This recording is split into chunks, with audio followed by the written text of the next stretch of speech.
ఓం శాంతి 19/6/2025 మధురమైన పిల్లలు, ఇప్పుడు మీరు ఈశ్వరీయ సంతానంగా అయ్యారు. మీలో ఎటువంటి ఆసురీ గుణాలు ఉండకూడదు. మీ ఉన్నతిని చేసుకోవాలి, నిర్లక్ష్యం చేయకూడదు.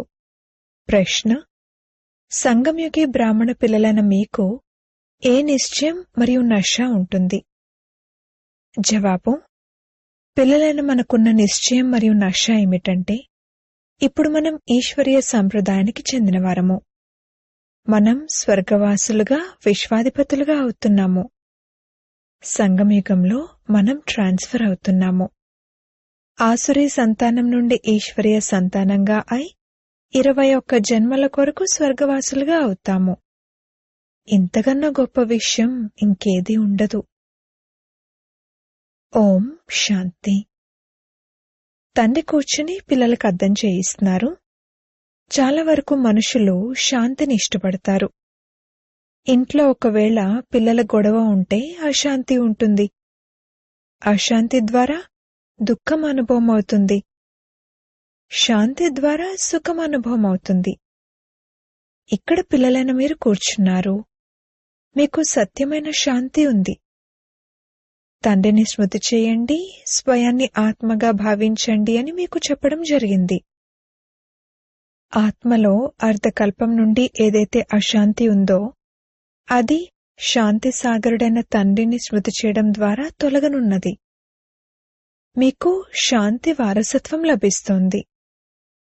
శాంతి ప్రపంచము మరియు అశాంతి ప్రపంచము పూర్తిగా వేరని కూడా మీకే తెలుసు. ఆసురీ ప్రపంచం, ఈశ్వరీయ ప్రపంచం, సత్యుగం, కలియుగం అని వేటినంటారు అనేది మనుష్య మాత్రులెవ్వరికీ తెలీదు. మీరంటారు, ఇంతకుముందు మాకు కూడా తెలీదు. ఎంత పొజిషన్లో ఉన్నవారికైనా సరే ఇంతకుముందు తెలీదు. ధనం ఉన్నవారిని పొజిషన్ కలవారు అంటారు. పేదవారు మరియు షావుకార్లు అన్నది అర్థమైతే చేసుకోగలరు కదా. అలాగే తప్పకుండా ఈశ్వరీయ సంతానం మరియు ఆసురీ సంతానం ఉన్నారని మీరు కూడా అర్థం చేసుకోగలరు. మనం ఈశ్వరీయ సంతానమని ఇప్పుడు మధురమైన పిల్లలను మీరు అర్థం చేసుకోగలరు. ఈ పక్క నిశ్చయం ఉంది కదా. ఈశ్వరీయ సంప్రదాయానికి చెందిన మనం స్వర్గవాసి విశ్వాధిపతులుగా అవుతున్నామని బ్రాహ్మణులైన మీరు అర్థం చేసుకున్నారు. ప్రతి క్షణము ఆ సంతోషం ఉండాలి. యథార్థ రీతిగా అర్థం చేసుకునేవారు చాలా కొద్దిమందే ఉన్నారు. సత్యుగంలో ఈశ్వరీయ సంప్రదాయం వారు ఉంటారు. కలియుగంలో ఆసురీ సంప్రదాయం వారు ఉంటారు.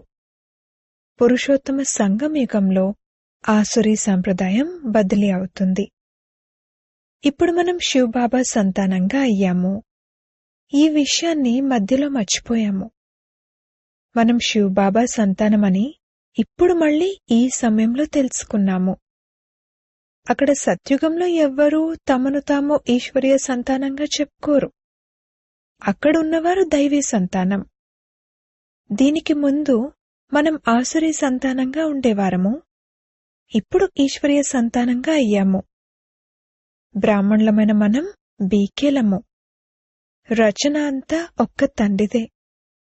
మీరందరూ సోదరీ సోదరులు మరియు ఈశ్వరీయ సంతానము. బాబా నుండి రాజ్యం లభిస్తుందని మీకు తెలుసు. మనం వెళ్లి భవిష్యత్తులో దైవీ స్వరాజ్యాన్ని పొందుతాము, సుఖీగా ఉంటాము. తప్పకుండా సత్యుగం సుఖధామము, కలియుగం దుఃఖధామము. ఇది కేవలం సంగంయుగి బ్రాహ్మణులైన మీకే తెలుసు. ఆత్మే ఈశ్వరీయ సంతానము. బాబా స్వర్గస్థాపనను చేస్తున్నారని కూడా మీకు తెలుసు. వారు రచయిత కదా. వారేమీ నరకానికి రచయిత కాదు. వారిని ఎవరు స్మృతి చేస్తారు? తండ్రి స్వర్గస్థాపన చేస్తున్నారని మధురాతి మధురమైన పిల్లలైన మీకు తెలుసు. వారు మనకు ఎంతో మధురమైన తండ్రి. మనల్ని 21 జన్మల కొరకు స్వర్గవాసులుగా తయారు చేస్తారు. ఇంతకన్నా గొప్ప విషయం ఇంకేదీ ఉండదు.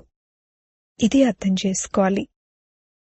మనం ఈశ్వరీయ సంతానం కావున మనలో ఎటువంటి ఆసురీ అవగుణాలు ఉండకూడదు. మీ ఉన్నతిని చేసుకోవాలి. సమయం చాలా కొద్దిగానే ఉంది.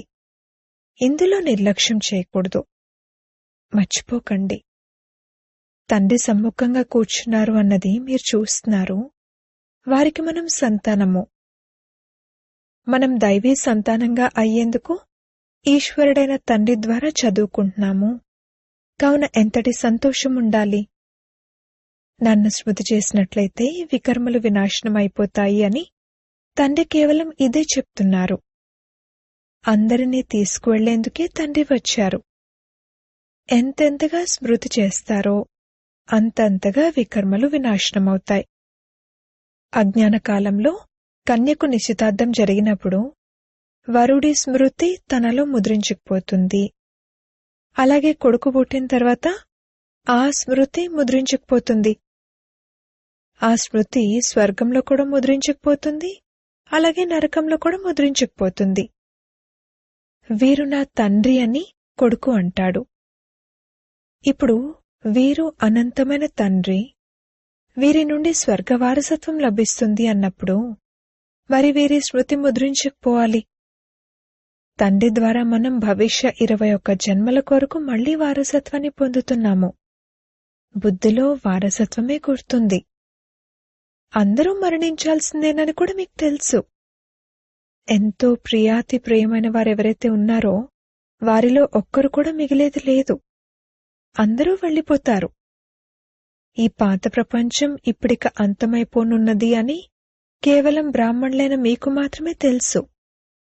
అక్కడికి వెళ్లే ముందే పూర్తి పురుషార్థం చేయాలి.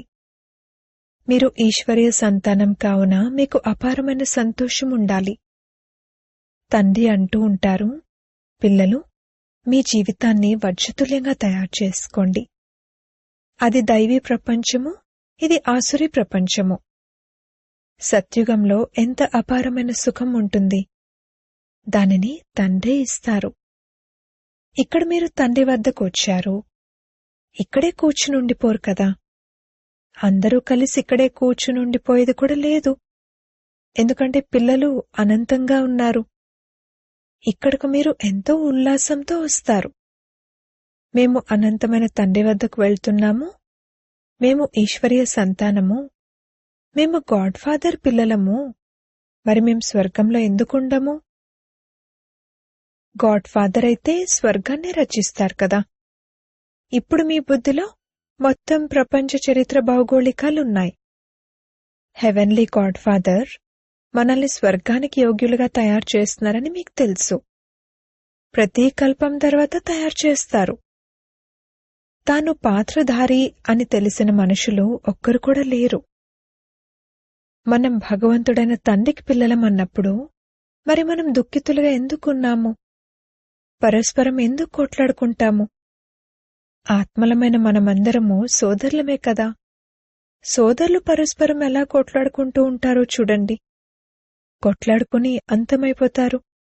ఇక్కడ మనం తండ్రి నుండి వారసత్వాన్ని తీసుకుంటున్నాము. సోదరులెప్పుడూ పరస్పరం ఉప్పు నీర్లా అవ్వకూడదు. ఇక్కడైతే తండ్రితో కూడా ఉప్పు నీర్లా అయిపోతారు. మంచి మంచి పిల్లలు ఉప్పు నీర్లా అయిపోతారు.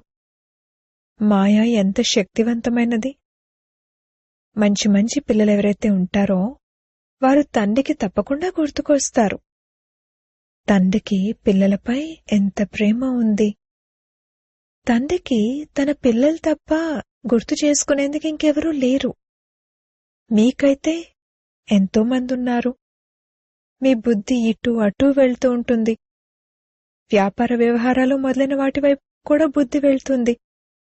నాకైతే వ్యాపారం మొదలైనవి కూడా ఏవీ లేవు. అనేక మంది పిల్లలైన మీకు అనేక వ్యాపారాలున్నాయి. నాకైతే ఒకటే వ్యాపారము. నేను పిల్లలను స్వర్గానికి వారసులుగా తయారు చేసేందుకే వచ్చాను. అనంతమైన తండ్రికి ఆస్తి కేవలం పిల్లలైన మీరే. వారు గాడ్ ఫాదర్ కదా. ఆత్మలందరూ వారికి ఆస్తి. మాయా చీచీగా చేసేసింది. ఇప్పుడు పుష్పాల్లా తండ్రి తయారు చేస్తారు. తండ్రి అంటారు, నాకైతే కేవలం మీరే ఉన్నారు. మీపై నాకు మోహం కూడా ఉంది. మీరు ఉత్తరం రాయకపోతే చింత కలుగుతుంది. మంచి మంచి పిల్లల నుండి కూడా ఉత్తరం రాదు. మంచి మంచి పిల్లలను మాయ పూర్తిగా అంతం చేసేస్తుంది. తప్పకుండా దేహాభిమానం ఉంది. మీ క్షేమ సమాచారాలు రాస్తూ ఉండండి అని తండ్రి చెప్తూ ఉంటారు. బాబా పిల్లల్ని అడుగుతూ ఉంటారు, పిల్లలు, మాయ మిమ్మల్ని హైరాణపరచడం లేదు కదా? సాహసవంతులుగా అయి మాయపై విజయాన్ని పొందుతున్నారు కదా? మీరు యుద్ధ మైదానంలో ఉన్నారు కదా? కర్మేంద్రియాలను ఎలా వశం చేసుకోవాలంటే కొద్దిగా కూడా అందులో చంచలత్వం ఉండకూడదు. సత్యుగంలో కర్మేంద్రియాలన్నీ వశంలో ఉంటాయి. కర్మేంద్రియాల చంచలత్వం ఏమాత్రమూ ఉండదు. నోటి యొక్క, చేతుల యొక్క, చెవుల యొక్క అసలు చంచలత్వం యొక్క విషయమేదీ ఉండదు. అక్కడ ఎటువంటి అశుద్ధమైన వస్తువు ఉండదు. ఇక్కడ యోగబలం ద్వారా కర్మేంద్రియాలపై విజయం పొందుతారు. తండ్రి అంటారు, ఎటువంటి అశుద్ధమైన విషయము ఉండకూడదు. కర్మేంద్రియాలను వశం చేసుకోవాలి. బాగా పురుషార్థం చేయాలి. సమయం చాలా తక్కువగా ఉంది. ఎంతో పోయింది, కొద్దిగా మాత్రమే ఉంది అన్న గాయనం కూడా ఉంది. ఇప్పుడిక కొద్దిగా మాత్రమే మిగులుతూ ఉంటుంది. కొత్త ఇల్లు తయారవుతూ ఉంటే బుద్ధిలో ఉంటుంది కదా, ఇంకా కొద్ది సమయమే ఉంది, ఇప్పుడికిది తయారైపోతుంది, ఇంకా ఈ కొద్ది పనే మిగిలి ఉంది అని అనుకుంటారు. అది హద్దులోని విషయము, ఇది అనంతమైన విషయము. వారిది సైన్స్ బలమైతే మీది సైలెన్స్ బలమని ఇది కూడా పిల్లలకు అర్థం చేయించడం జరుగుతుంది.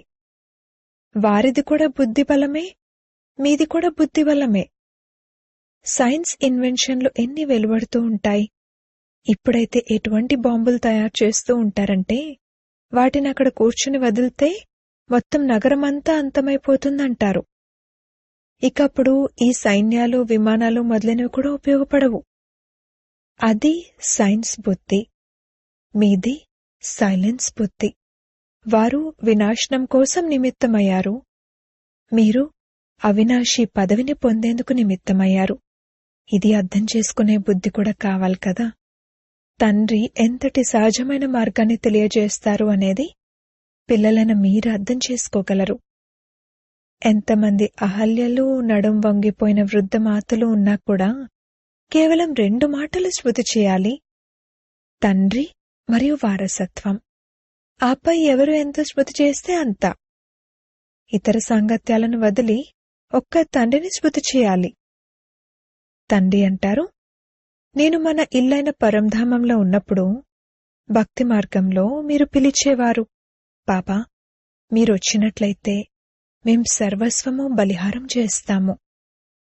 వారు కాటికాపరి వంటివారు. కాటికాపరికి పాత సామాన్లు ఇవ్వడం జరుగుతుంది. మీరు తండ్రికేమిస్తారు? వీరికి అనగా బ్రహ్మకైతే ఇవ్వరు కదా. ఇతను కూడా తన సర్వస్వాన్ని ఇచ్చేశారు.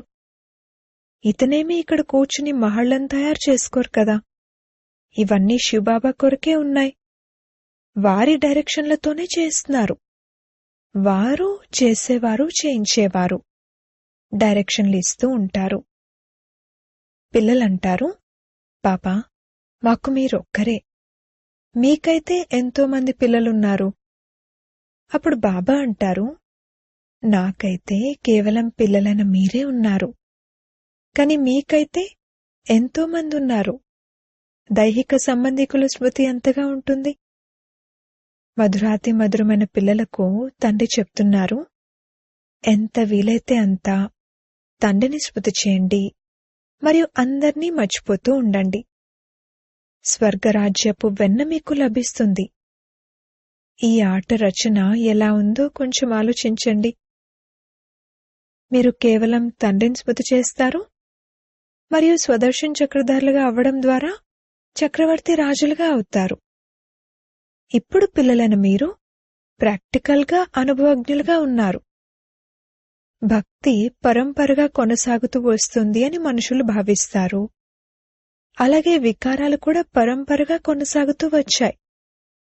ఈ లక్ష్మీనారాయణలకు రాధేకృష్ణులకు కూడా పిల్లలుండేవారు కదా అని అంటారు. అరే అవును, పిల్లలు లేరని కాదు, కాని వారిని సంపూర్ణ నిర్వికారులు అని అనడం జరుగుతుంది. ఇక్కడున్నది సంపూర్ణ వికారులుగా ఒకరినొకరు నిందించుకుంటూ ఉంటారు. ఇప్పుడు పిల్లలైన మీకు శ్రీశ్రీ అయిన తండ్రి శ్రీమతం లభిస్తుంది. మిమ్మల్ని శ్రేష్టంగా తయారు చేస్తారు. ఒకవేళ తండ్రి చెప్పింది పాటించకపోతే మరి అలా అవ్వరు. ఇక పాటిస్తారా పాటించరా మీ ఇష్టం. సుపుత్రులైన పిల్లలైతే వెంటనే పాటిస్తారు. పూర్తిగా సహాయం చేయకపోతే మిమ్మల్ని మీరే నష్టపరుచుకుంటారు. తండ్రి అంటారు, నేను కల్పకల్పము వస్తాను. ఎంత పురుషార్థం చేయిస్తాను, ఎంత సంతోషంలోకి తీసుకువెళ్తారు. తండ్రి నుండి పూర్తి వారసత్వాన్ని తీసుకోవడంలోనే మాయ నిర్లక్ష్యం చేయిస్తుంది. కాని మీరు ఆ వలలో చిక్కుకోకూడదు. మాయతోనే యుద్ధం జరుగుతుంది. చాలా పెద్ద పెద్ద తుఫాన్లు వస్తాయి. అందులోనూ వారసులపైనే మాయ ఎక్కువగా యుద్ధం చేస్తుంది. రుస్తుంతో రుస్తుంగా అయి కొట్లాడుతుంది. ఏ విధంగా వైద్యుడు మందు ఇచ్చినప్పుడు రోగమంతా బయటకు వస్తుందో, అలాగే ఇక్కడ కూడా నా వారిగా అయినప్పుడు అందరి స్మృతి రావడం మొదలవుతుంది. తుఫాన్లు వస్తాయి. ఇందులో లైన్ క్లియర్గా ఉండాలి. మనం మొదట పవిత్రంగా ఉండేవారము, తర్వాత అర్థకల్పం అపవిత్రంగా అయ్యాము. ఇప్పుడు మళ్లీ తిరిగి వెళ్ళాలి. తండ్రి అంటారు, నన్ను స్మృతి చేసినట్లయితే ఈ యోగాగ్ని ద్వారా మీ వికర్మలు వినాశనమవుతాయి. ఎంతగా స్మృతి చేస్తారో అంతటి ఉన్నత పదవిని పొందుతారు. స్మృతి చేస్తూ చేస్తూ మీరు ఇంటికి వెళ్ళిపోతారు. ఇందులో పూర్తిగా అంతర్ముఖత కావాలి. జ్ఞానం కూడా ఆత్మలోనే ధారణవుతుంది కదా. ఆత్మే చదువుకుంటుంది. ఆత్మజ్ఞానాన్ని కూడా పరమాత్మైన తండ్రే వచ్చి ఇస్తారు. విశ్వాధిపతులుగా అయ్యేందుకు మీరు ఇంత గొప్ప జ్ఞానాన్ని తీసుకుంటారు. మీరు నన్ను పతిత పావన, జ్ఞానసాగర, శాంతి సాగర అని పిలుస్తారు. నా వద్ద ఏదైతే ఉందో అదంతా మీకిస్తాను. కేవలం దివ్య దృష్టి తాళం చెవిని మాత్రం ఇవ్వను. దానికి బదులుగా మిమ్మల్ని విశ్వాధిపతులుగా తయారు చేస్తాను. సాక్షాత్కారాల్లో ఏమీ లేదు. ముఖ్యమైనది చదువు. చదువు ద్వారా మీకు 21 జన్మల సుఖం లభిస్తుంది. మీరాకు లభించిన సుఖంతో మీరు మీ సుఖాన్ని పోల్చి చూసుకోండి. ఆమె అయితే కలియుగంలో ఉన్నారు, సాక్షాత్కారాలు పొందారు. ఆ తర్వాతేమిటి? భక్తిమాలే వేరు, జ్ఞాన మార్గపు మాల వేరు. రావణుడి రాజ్యం వేరు, మీ రాజ్యం వేరు. దానిని పగలు అని, దీనిని రాత్రి అని అంటారు. అచ్చా, మధురాతి మధురమైన ఆత్మిక పిల్లలకు మాతాపిత బాప్దాదాల ప్రియ స్మృతులు మరియు గుడ్ మార్నింగ్. ఆత్మిక పిల్లలకు ఆత్మిక తండ్రి నమస్తే. ధారణ కొరకు ముఖ్య సారము. మొదటి పాయింట్, స్మృతి బలం ద్వారా ఎటువంటి చంచలత్వము ఉండని విధంగా మీ కర్మేంద్రియాలను వశం చేసుకోవాలి. సమయం చాలా తక్కువగా ఉంది, అందుకే బాగా పురుషార్థం చేసి మాయాజీతులుగా అవ్వాలి. రెండవ పాయింట్, తండ్రి ఏ జ్ఞానాన్నైతే ఇస్తారో దానిని అంతర్ముఖులుగా ధారణ చేయాలి. ఎప్పుడూ పరస్పరం ఉప్పునీర్లా అవ్వకూడదు. తండ్రికి మీ క్షేమ సమాచారాలను తప్పకుండా అందించాలి.